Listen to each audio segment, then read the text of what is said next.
Hey dear one, in this video I want to talk a little bit about identity and self-image.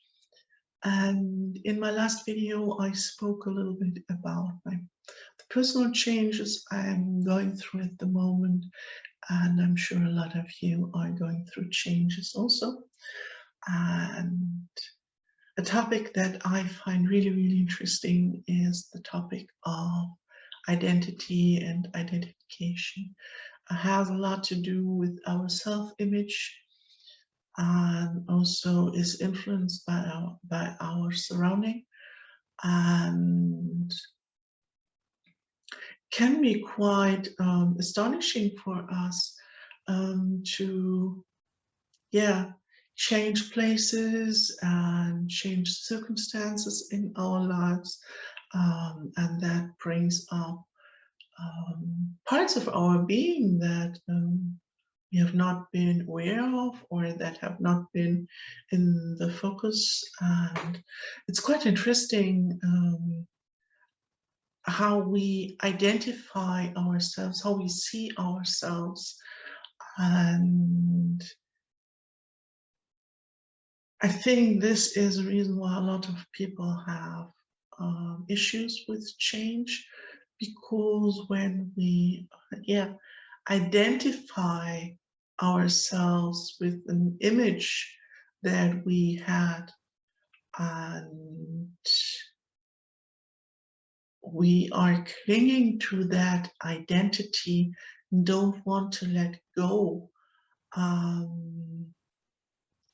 we might fight change, or we might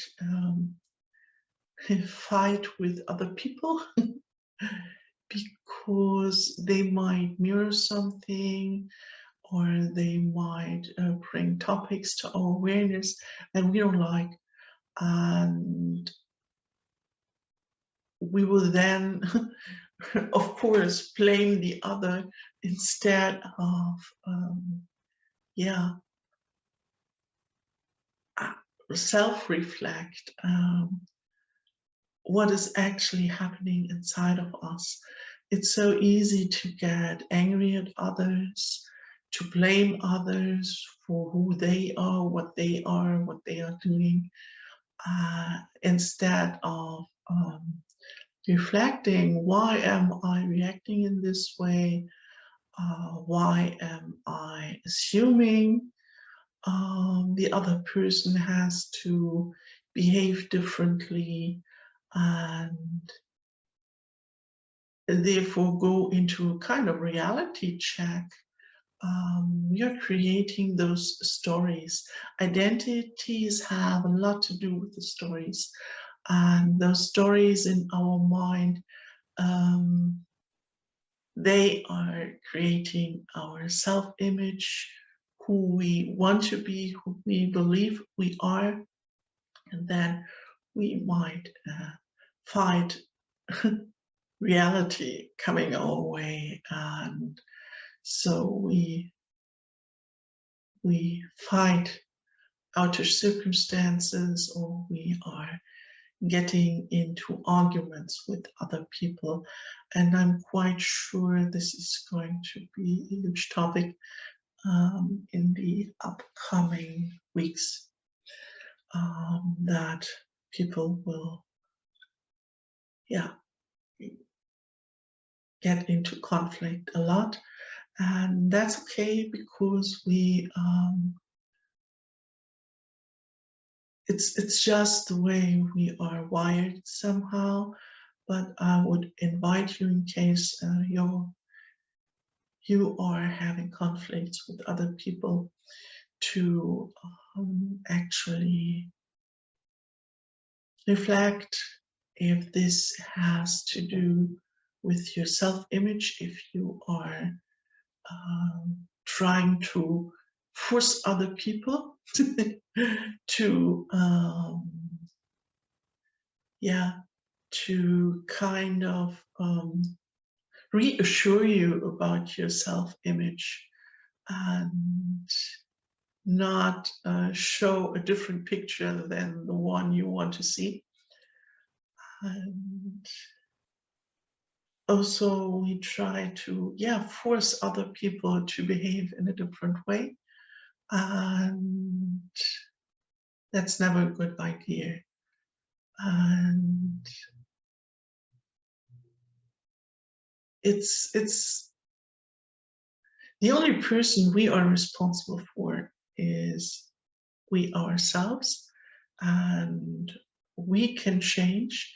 And of course, we can set boundaries, and we can tell others that we are not happy with our interactions and that we want to be treated differently, of course. But ultimately, people are responding on an energetic way. We can try to demand of other people to behave differently, but actually they are, first of all, they are reacting because, or acting and reacting, and acting is an interesting word, isn't it? Out of their own role and identity that has nothing to do with you. We always take this very, very personally, while the other is just expressing their identity and self-image and how they think they have to act. And so their actions and reactions in most cases don't have a lot to do with ourselves. That's one part of the equation. And the other is that even people who say they are not sensitive at all, they are reacting to your energy field. You can demand that people treat you respectfully, but it's actually your own way of expressing how you come across that is actually creating the reaction of the other. If you are very quiet and shy, and then people might oversee you easily, and then you can start to scream and shout, but it's much easier to actually work on ourselves to be a little bit more confident and a little bit more outgoing. And then the behavior of other people might change. It's really, really interesting. And I find it very interesting in my own life how when I change, when I am gaining awareness, that then my surrounding is changing. And as I've been sharing in my last video, everything is changing in my life at the moment, it seems. It's really interesting. We have those periods, and I had a long, long period where I've been doing a lot of work, a lot of inner work, and a lot of healing, and suddenly everything was changing on the outside. And it's really strange how stuff like that is playing out. And at the moment, from the big energetic weather that we have conflict between the energies that want to keep everything stable and keep things as they are, and energetics that want to progress and want change, and that are quite rebellious even. And we have this playing out on the outside, but actually it is happening inside of us. And it's way more easy to actually face this inner conflict. Where do we want to hold on to old stuff, and where do we want to change, but do we even know how we want to change? Or our identity and self-image. Are we holding on to an old identity because we have an old story playing out inside of us, who we are, how we are, what our values are, what we want in our life. And an interesting thing is that is playing out for me myself at the moment also. How can you create a future that you don't know how it will look like? You have no idea because you don't know what you don't know. It's as easy as that. And I think that's the reason why we are holding on to our old stories, our old identity, because we want to feel safe. And that's interesting. That's something really interesting. You have to feel safe before you can actually go into expansion and into change. It's much easier for you to go into change if you feel safe. So holding on to the old is something we're doing because we want to feel safe. And creating the new is because, yeah, it's normal for us to make experiences and to find out more about ourselves. If we always stay the same and always clinging to the old identity, we can't find out what is actually true about it. If it is just an image, yeah, or if it is who we truly are. And there's a huge difference between our identity that is created and our true self. I'm always talking about the ego is the identity. There's a lot of talk about slaying the ego in the new age community, and to me that's not that's not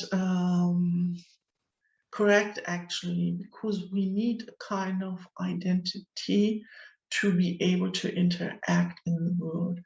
But we shouldn't cling to it and boost our self-worth. Then it becomes a toxic ego. If we identify too much with this personality that we created, because actually it is just a tiny part of who we are, and it can be quite astonishing to find out that we are actually not who we thought we are, or that this is just a tiny part of who we truly are, because it's always limiting. Any identity is always very, very limited. Who we truly are ourselves. Yeah, the ego, the identity, and our true self, who we truly are. Who we truly are is so much bigger than any identity we can create. Our identity as a mother, or me now as a grandmother, and our identity as working in this business or in that job, or being in a relationship with this person and that person. And this is an identity, but it's not who we truly are. Who we truly are, goodness, I have so many memories from past lives, and I met so many people again in this lifetime that I knew from other lifetimes. And I've been all of that and way more, and I'm way more than all of that. And it is really interesting because in relationships, people are often relating to just a tiny fraction of our being. And being aware of those many, many facets of our self is giving us the freedom to change in our life. And um, I'm someone who is tapping into energy. It's quite natural to me. Energy is to me like a taste or a smell. So the 80s have a different smell or taste than the 90s because times and places have a different texture to it. They feel differently. And so I'm able to tap into all of that. So I'm able also to connect to very different people, to live at very different places. Um, but, and so are you. But you have to trust yourself. You have to trust your inner core to actually be free to explore, to find out more about who you are, to allow yourself to become a different person and not to cling to who you thought you are, because who you thought you are is depending very, very often on your surrounding, what people around you are reflecting to you. And this is just very limited. And your experiences, and if you are in Van Gogh, and people will say, yeah, you're really, really painting those weird pictures and nobody likes them. And it will take different people after you died to actually realize you have been a Van Gogh. So your surrounding doesn't reflect who you truly are. Um, it really depends if you try to sell I don't know, sand in the desert. Yeah, people say, yeah, are you crazy? But maybe if you try to sell sand in a total different surrounding where they need sand for example, for building with concrete, they want your sand. And so um,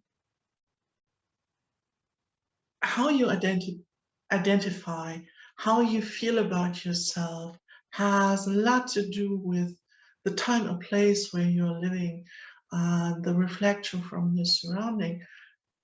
But if you want to change that, change your own relationship with yourself, because then you will not feel bad if your surrounding is telling you you're painting stupid pictures, and you can trust in the Van Gogh inside of you. And of course, you're not Van Gogh because there was only one Van Gogh, and there's only one person that you are. And going through all of those changes and finding out, exploring in your own life who you truly are, how you want to self-express, and not cling on your old identity. Trust in your inner core. That is really, really important. Your inner core stays the same, no matter your circumstances, no matter if I was male or female, if I was a nun, or if I was a knight, or if I was a Native American shaman, or whoever I was, the core is the same. And the core is the same through all the centuries and all the places, different jobs, different relationships, my core is the same. And if we can trust in this inner core and have a stable connection with this inner core, then you can go through those changes on the outside and not cling on your identity, but become more flexible, because it will be really, really important at the moment to be flexible, to be open to new influences, or setting boundaries, depends on your personal situation. but to express who you want to be, who you are, and to be open to those new experiences that will come into your life without struggling too much. If we are afraid because we don't trust in our inner core that is eternal through all lifetimes, if we are not connected with this core and we don't trust this inner core, then we struggle a lot with outer changes, and there will be a lot of fear in ourselves that is actually unnecessary. Because then we can trust that every experience we have on the outside is actually adding to our experience. It's not something we have to fight, for example. It is something that is telling us more about who we are, who we truly want to be, and connecting more and more with our true self instead of just identifying with this personality that we have created. And we need such a personality here, but this um, can change as long as your inner core as long as you are connected with your inner core. Those outer changes aren't a bad thing, and they're quite interesting. And yeah, I yeah, and of course I'm struggling sometimes myself. As I said, I'm going through big changes at the moment, and although I'm able to tap into all kinds of different energies, it always takes me a while to find my balance back again and to sort myself out, because I'm just like you. I'm human, and I might be out of balance for a moment, or have to figure it out, or um, yeah trying to make sense out of my own experiences. And this is what I hope for you, that you don't cling to your identity, that you allow yourself to expand and to connect with your core, so you will feel stable while having this adventure that is called life. So wishing you all the best. Until next time, your Natalie. Bye for now.